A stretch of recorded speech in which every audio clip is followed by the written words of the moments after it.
Est-ce que tu sais courir? Ah oui? Ouais, tu me montres comment Le tu métier fais de en courant? psychomotricien, il couvre plusieurs secteurs de D'accord. l'individu qui Alors, sont vas-y. à la fois les fonctions mentales et les fonctions motrices.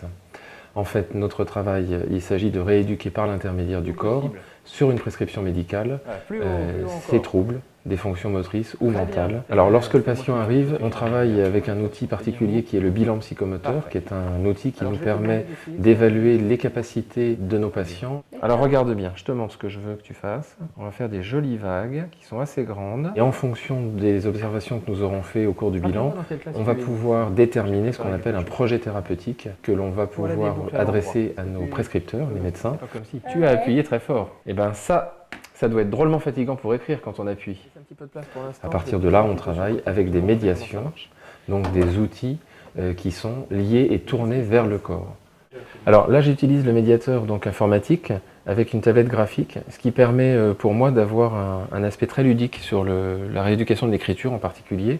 Mais là, par exemple, on peut voir également la coordination de l'œil et de la main, la précision, la motricité fine. Et puis, c'est quelque chose que les enfants apprécient plus qu'une feuille et un crayon. En fait. Donc ça, c'est un des médiateurs qu'on peut utiliser, mais vous avez vu qu'on peut utiliser des ballons, on peut utiliser de la musique, par exemple. On peut faire des choses avec des enfants plus grands ou des adultes. On peut également utiliser le théâtre, par exemple.